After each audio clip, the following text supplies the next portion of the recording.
View has to be, if you average out the View hosts, among the dumbest people on television. And what she just said just doesn't make any sense. It's just like so silly to say. It's not a well thought out. It's fucking hilarious. I can't sing a lick, but I certainly, and I have not been asked, but if I were asked, it would be a hard no. For purple mountain majesties above the fruited plain,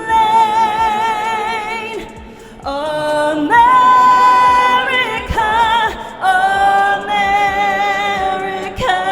All right, everyone, buckle up, because this isn't just another talk show squabble. This is a lawsuit, a country star, and Joe Rogan turning the spotlight straight onto The View. At the heart of it, Sunny Hostin, who mocked Carrie Underwood for performing at Donald Trump's inauguration, framing it as a betrayal of country and values. But instead of clapping back on Twitter, Carrie chose the courtroom, filing a defamation suit, claiming those comments were not only baseless, but damaging to her reputation. So what happens when a superstar, a TV lawyer, and the biggest podcaster on the planet collide? It's all based on public clips, real statements. So stick around, because this story only gets messier from here. Here is The View link weighing in. I know you were waiting to hear what Whoopi Goldberg had to say, and I have it for you. Take a listen. I would not normalize him. And she says, I love our country. How do you love your country and support and normalize somebody who was a convicted felon who really wants to destroy the country, in my opinion? I don't understand how you say you love your country at the same time as you normalize this convicted felon, which I can say now every day. I agree with you, Joy. I can't sing a lick, but I certainly, and I have not been asked, but if I were asked, it would be a hard no. Well, people do what they do for whatever reasons. It's like Joe and Mika. Yeah. They did what they did. They felt that's what they needed to do, and I got to stand behind them. If I believe I have the right to make up my mind to go perform someplace, I believe they have the same right. Of course. And so I have to, I have to support. Of course she has the right to do it. What an inane point to bring them all together. Like, what?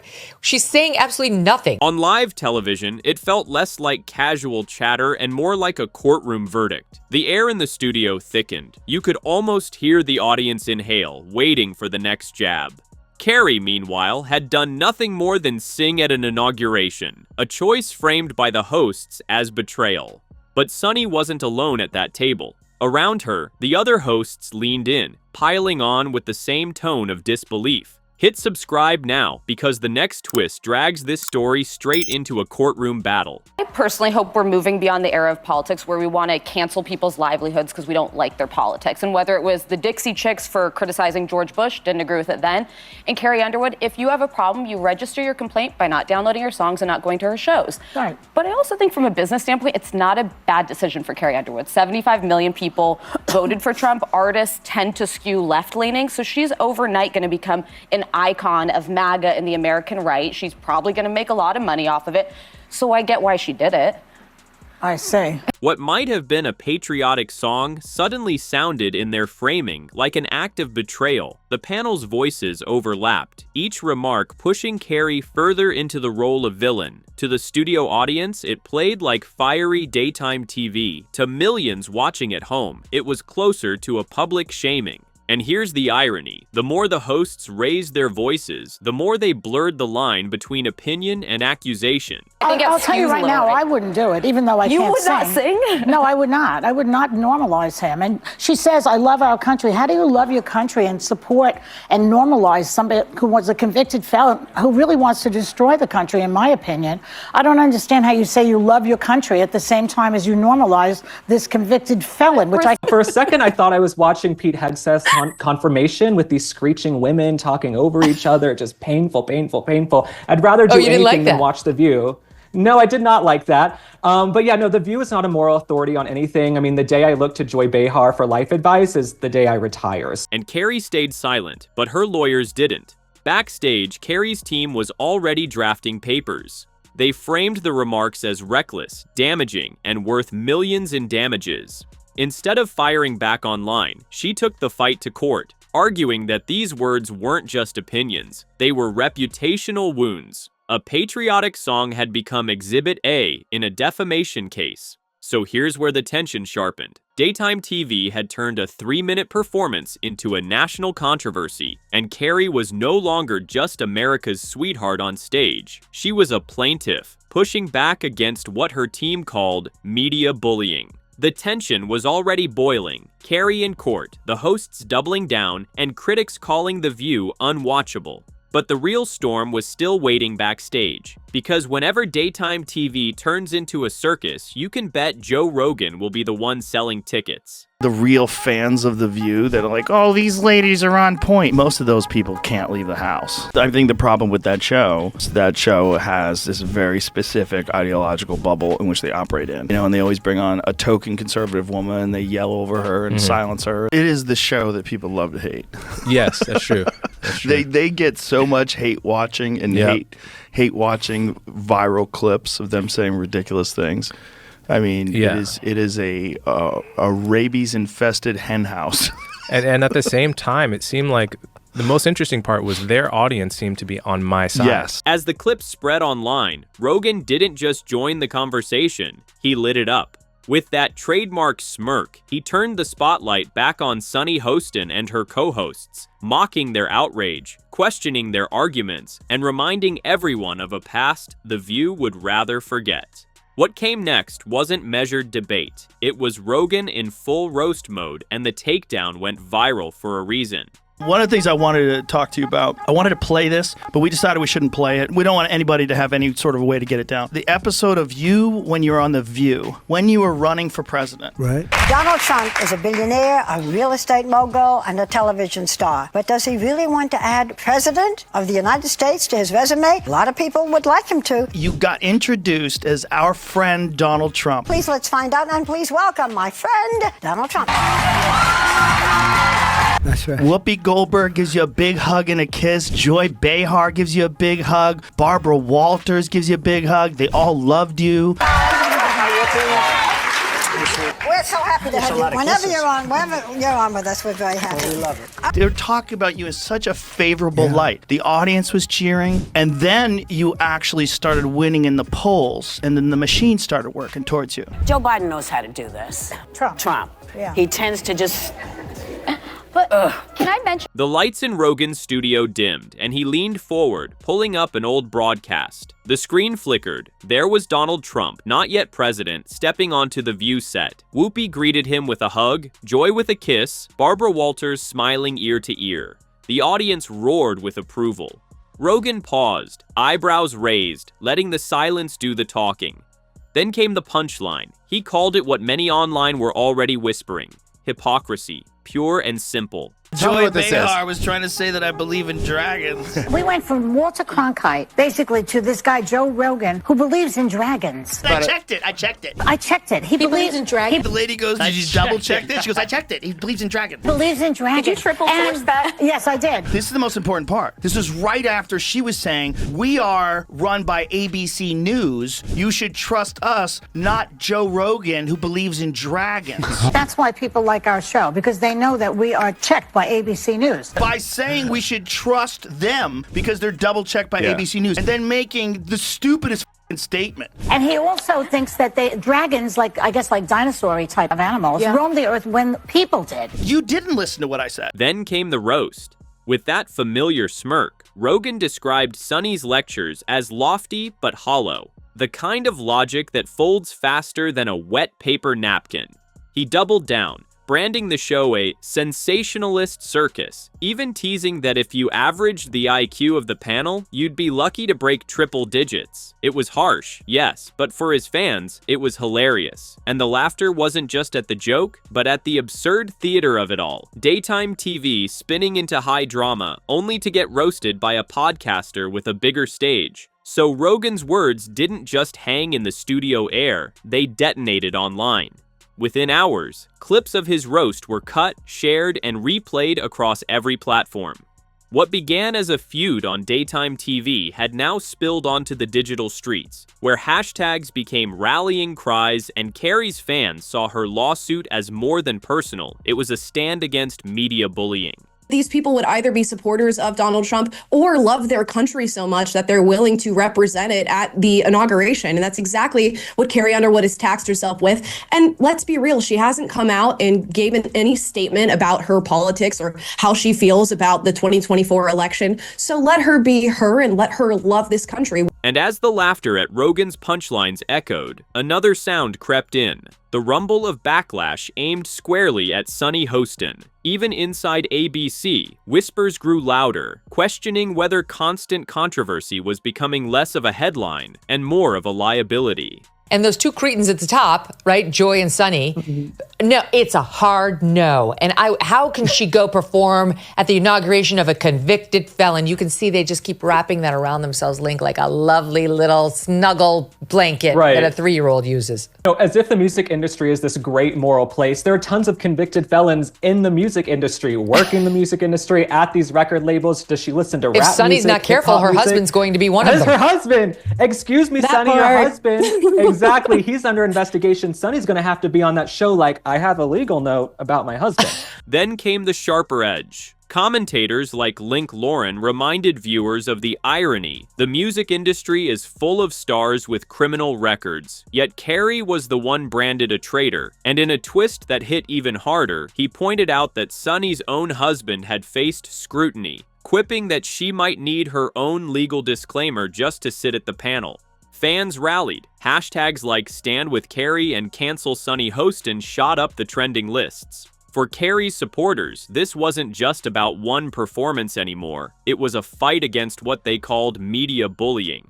What Joy is up to is nothing more than selfish personal publicity gain right now. She wants to attach her name to Carrie Underwood's name so that she maintains relevance because they know the ship is sinking. By this point, the headlines weren't just about Carrie and Sunny anymore. On Fox, commentators painted a bigger picture. Joy's remarks weren't serious debate, they argued, but a selfish publicity game. An attempt to tether her name to Carrie Underwood's just to stay relevant. The phrase landed like a warning shot, a sign that even outside critics saw the show's credibility sinking. She wants us to believe that Carrie Underwood, who won American Idol by American votes, who had an album and tour called All American Girl, who actually has spent more time on USO tours serving and helping and donating money to our nation's finest, our military, their families, and our veterans, is about to perform America the Beautiful at the historic event of the inauguration of the President of the United States of America, and that she's un-American for doing so. I mean,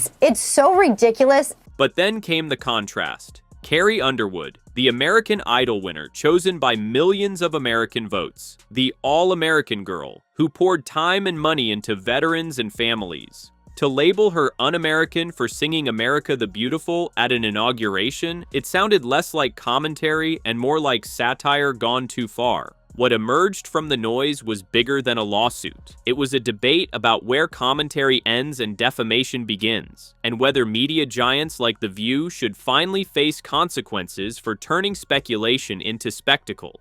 It's as though the election never stopped for them. And they just cling to their hatred of Donald Trump, which is fine. I have no problem with that at all. But like a lot of these late night comedy shows that no longer have anybody watching them, and they're officially on cancellation notice because they're not going to survive with the numbers that they're getting. I don't think The View will survive ultimately either. They continually lie to their audience. And I would argue that any content provider moving forward that is going to have any level of success, they're not going to get away with what MSDNC and fake news CNN and ABC, NBC, CBS do, and that is lie to their audiences and are so partisan and political and pretend to be journalists. That's not going to survive any longer. And that's the curtain drop. Carrie's legal gamble became a symbol, a reminder that talk show hosts don't get to toss out accusations without consequence. For Sunny Hostin, the question lingers. How many storms can she weather before ABC decides the liability outweighs the ratings? For the rest of us, it's a bigger question still. Where does free speech end and responsibility begin? I was very popular. All those people loved me. And some of these women, they're so stupid. You and us. He's not going to, say, oh, you're with a white guy, I'm going to keep you from being deported. No, he's going to deport you and put the white guy with someone else. The man is out there. Joy. Every time she'd see me, I'd be in the theater or something, and she'd, you have to be on the show again. Come on, let's go. She loved you. Well, we haven't been that nice to him, going after him on these racist remarks that he made, the bloviating that he does and what have you. So now he's mad at me. They love me. That episode where the way, Whoopi, people should watch that episode just to see what we're talking about. Yeah. If you watch the episode, it's bananas. It's like an alternative universe. But does he really want to add President of the United States to his resume? A lot of people would like him to. Please, let's find out, and please welcome my friend, Donald Trump. The irony wasn't lost on anyone. Old footage resurfaced, showing the same hosts once laughing with Trump, calling him our friend, and urging him back on the show. The applause was thunderous, the smiles genuine. Fast forward to today, and the very same stage paints him as a pariah, each remark sharper, more unforgiving. To many viewers, it felt less like honest debate and more like a script flipped overnight, The View presenting one narrative when it suited them and another when the political winds changed. That whiplash is what critics call the real problem. Commentary so bound by partisanship that it risks losing credibility altogether. And that's why Carrie Underwood's lawsuit hits harder than just celebrity gossip. It's a warning shot that talk show hosts can't hurl accusations without consequence. In an era where words travel instantly and reputations can be shredded in minutes, her case raises a question that outlives the scandal. Should media personalities be held to a higher standard of accountability, or is this just the cost of keeping the cameras rolling? Looked like the country that I know. It didn't look like a white nationalist rally, okay? It looked very different than that. Also, I thought it was wonderful when she said, listen, I'm not perfect. I will make mistakes. I make mistakes.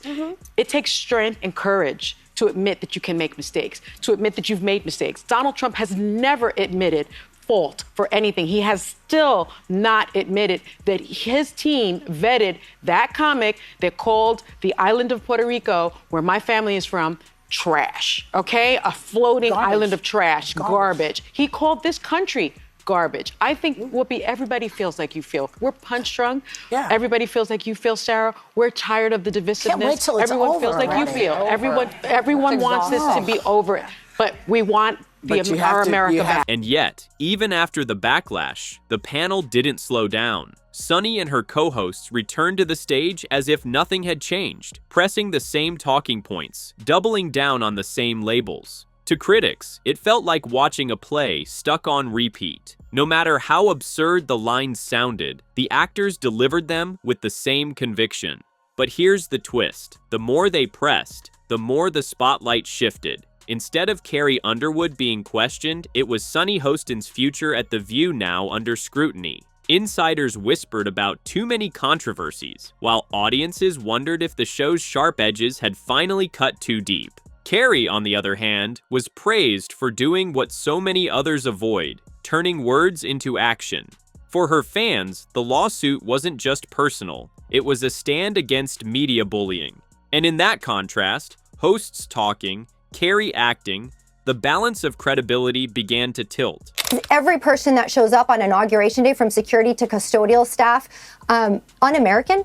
Is that what Joy's saying? If you show up there to do your job, and by the way, she is a woman who says she's for women and strong working women, that's a lie.